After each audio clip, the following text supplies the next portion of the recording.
श्रद्धा murder case में आफताब का narco test अगले हफ्ते हो सकता है। दिल्ली एफएसएल के सूत्रों की माने तो इस टेस्ट को करने में 1 से 2 दिन का समय लगेगा। ये टेस्ट दिल्ली के अंबेडकर हॉस्पिटल में होगा। अस्पताल और एफएसएल की टीम के 4 से 5 लोग नार्को टेस्ट में शामिल होंगे। सूत्रों के मुताबिक आफताब से 45 से 50 सवाल पूछे जाएंगे। ऐसे में उम्मीद है कि नार्को टेस्ट के बाद इस मर्डर केस की पूरी सच्चाई सामने आ जाएगी।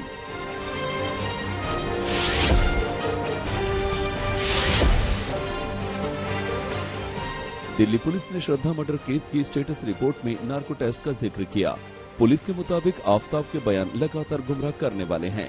पहले उसने श्रद्धा के झगड़े के बाद घर से चले जाने की बात की, बाद में सख्ती और कई दौर की पूछताछ के बाद हत्या की बात कबूली। पुलिस को अब तक न तो हत्या का मकसद का पता चला है और न ही वो हथियार बरामद हो पाया जिससे आफताब ने श्रद्धा के शव के टुकड़े किए। यहाँ तक कि श्रद्धा के सभी बॉडी पार्ट्स भी नहीं मिले हैं।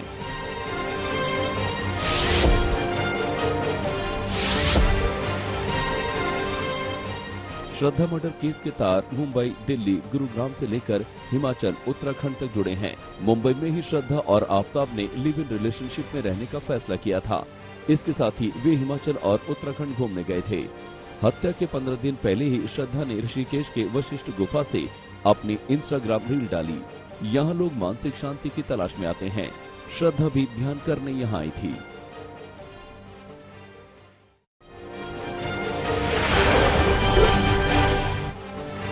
प्रधानमंत्री नरेंद्र मोदी आज से 3 दिनों के गुजरात दौरे पर पहुंच रहे हैं। गुजरात दौरे पर पीएम मोदी 8 चुनावी रैलियों को संबोधित करेंगे। इस बीच गुजरात में बीजेपी ने चुनाव प्रचार तेज कर दिया है। पार्टी के सारे दिग्गज धुआंधार रैलियां कर रहे हैं। पार्टी के अध्यक्ष जेपी नड्डा ने 3 रैलियां की तो कई केंद्रीय मंत्रियों ने भी चुनावी सभा को संबोधित किया। यूपी के सीएम योगी आदित्यनाथ, मध्य प्रदेश के मुख्यमंत्री शिवराज सिंह चौहान और असम के सीएम हेमंत बिस्वा शर्मा ने भी चुनावी रैलियां की।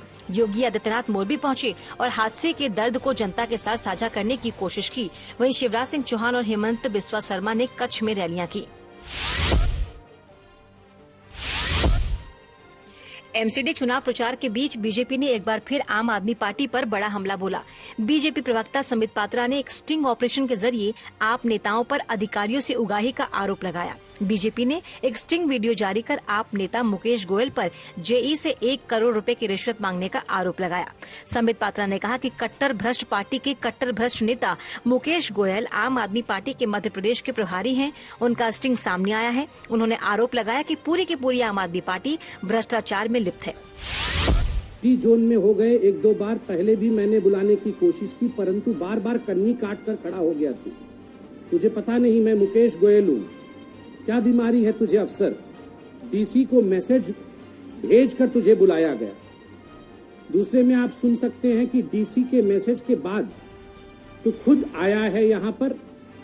बिल्डिंग डिपार्टमेंट में कामयाब होना है ना, मतलब building department, JE building department, उसमें कामयाब होना है तो सुन ले। मुझे सब पता है कैसे कामयाब होना है। इससे पहले भी जो जेई था वो किस प्रकार से एग्जीक्यूटिव इंजीनियर बन के गया है, क्योंकि मैंने उससे पैसे लिए और उसके बाद उसका काम कराया। बीजेपी के स्टिंग ऑपरेशन को फर्जी बताते हुए आम आदमी पार्टी के नेता मुकेश गोयल ने संबित पात्रा पर मानहानि का केस दर्ज कराने की बात कही। मुकेश गोयल ने कहा कि बीजेपी ने फर्जी ऑडियो जारी किया है, क्लिपिंग भी एडिटेड है। मैं किसी भी एजेंसी से जांच के लिए तैयार हूं।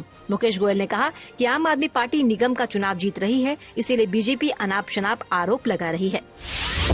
मुझे अपने बारे में किसी को बताने की आवश्यकता नहीं है। मैं लगभग 35-40 वर्षों से दिल्ली की राजनीति में हूँ और 25 वर्ष से मैं नगर निगम के अंदर हूँ। मैंने विभिन्न पदों पर भी कार्य किया है। मेरे ऊपर आज तक 1 पैसे की उंगली नहीं उठी। लेकिन भारतीय जनता पार्टी के लोगों को आज चुनाव के अंदर अपनी हार दिखाई दे रही है। दिल्ली के अंदर केजरीवाल जी की सरकार बन रही है और वो इस तरह के आरोप प्रत्यारोप लगाते रहेंगे और इस तरह से हम लोगों की छवि खराब करने का प्रयास करेंगे। मैं आपको ये विश्वास दिलाता हूँ कि दिल्ली की जनता जो इनका 15 साल का भ्रष्टाचार है उनसे तंग आ चुकी है। श्रद्धा मर्डर केस में नया खुलासा हुआ है। श्रद्धा और आफताब के रिश्ते में बीते 2 सालों से सब कुछ ठीक नहीं चल रहा था। इसके सबूत सामने आ रहे हैं। अब एक व्हाट्सएप चैट सामने आई जिसमें श्रद्धा ने अपने टीम लीडर को बताया कि आफताब ने उसे पीटा था। इससे पहले श्रद्धा की एक तस्वीर भी सामने आई थी जिसमें उसके चेहरे पर चोट के निशान साफ दिखाई दे रहे हैं।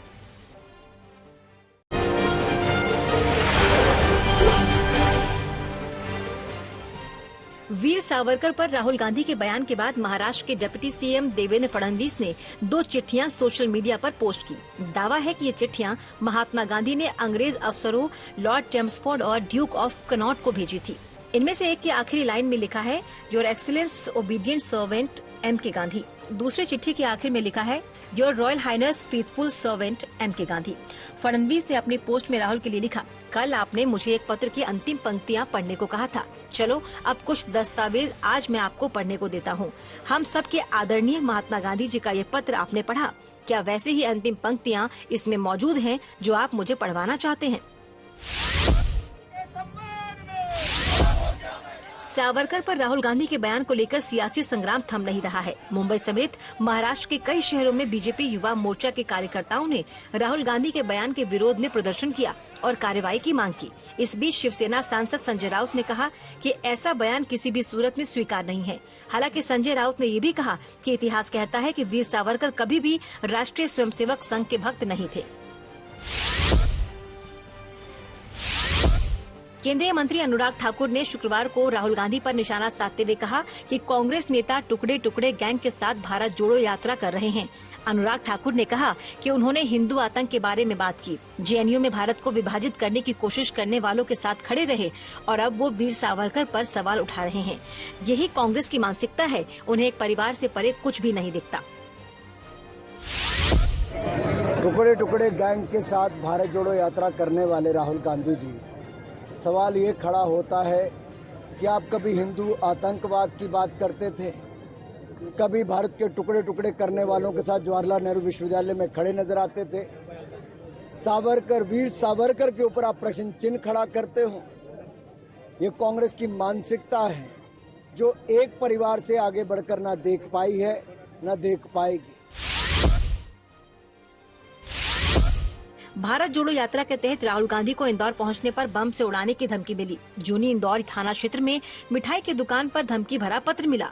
इंदौर पुलिस और क्राइम ब्रांच पत्र छोड़ने वाले की तलाश में जुटी है। जानकारी के मुताबिक पुलिस मिठाई की दुकान के आसपास लगे सीसीटीवी फुटेज को बारीकी से खंगाल रही है ताकि धमकी भरी चिट्ठी रखने वाले का कोई सुराग हाथ लग सके।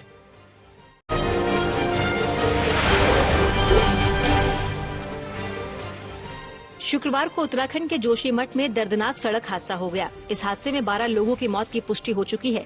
बताया जा रहा है कि जोशीमठ ब्लॉक के उर्गम पल्ला जखोला रोड पर गाड़ी ने अचानक से संतुलन खो दिया और वो खाई में जा गिरी। मरने वालों में 10 पुरुष और 2 महिलाएं शामिल हैं। लखनऊ में नाबालिग लड़की को चौथी मंजिल से फेंककर हत्या के आरोपी सूफियान को पुलिस ने मुठभेड़ के बाद गिरफ्तार कर लिया। सूफियान की तलाश के लिए पुलिस की कई टीमें लगाई गई थी और उस पर 25,000 के इनाम का ऐलान भी था। पुलिस के मुताबिक दुबग्गा पावर हाउस के पास सूफियान को पुलिस ने घेर लिया। जब उसने पुलिस पर हमला किया तो जवाबी कार्रवाई में वो गोली लगने से घायल हुआ। जम्मू कश्मीर के पूर्व मुख्यमंत्री फारूक अब्दुल्ला ने नेशनल कॉन्फ्रेंस के अध्यक्ष पद से इस्तीफा दे दिया। उन्होंने कहा कि अब समय आ गया है कि पार्टी की कमान युवाओं की अगली पीढ़ी को सौंपी जाए। अब पार्टी का अगला अध्यक्ष कौन होगा, इसके लिए 5 दिसंबर को चुनाव होगा। फारूक अब्दुल्ला के पार्टी अध्यक्ष पद छोड़ने के बाद माना जा रहा है कि उमर अब्दुल्ला पार्टी की कमान संभालेंगे। सुप्रीम कोर्ट ने बढ़ती जनसंख्या को नियंत्रित करने के लिए 2 बच्चे के नियम को लागू करने वाली याचिका पर विचार करने से इनकार कर दिया। अदालत ने कहा कि इस मुद्दे को देखना सरकार का काम है। जन्म दर में वृद्धि के बावजूद भारत की जनसंख्या स्थिर होने के बारे में मीडिया रिपोर्ट्स का हवाला देते हुए शीर्ष अदालत ने कहा कि ये ऐसा मुद्दा नहीं है जिसमें अदालत को हस्तक्षेप करना चाहिए।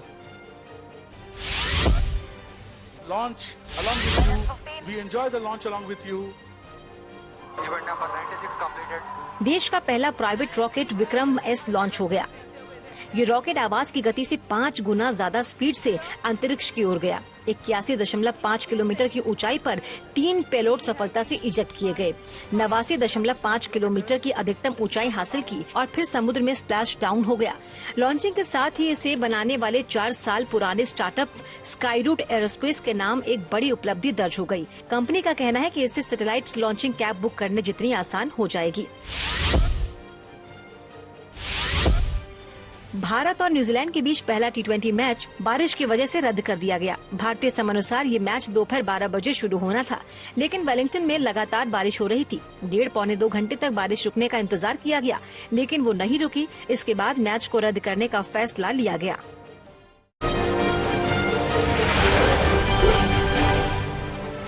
यूपी की योगी सरकार का अपराधियों और माफियाओं के खिलाफ एक्शन लगातार जारी है। इसी कड़ी में प्रयागराज पुलिस ने पूर्व सांसद अतीक अहमद के खिलाफ एक और बड़ी कार्रवाई को अंजाम दिया।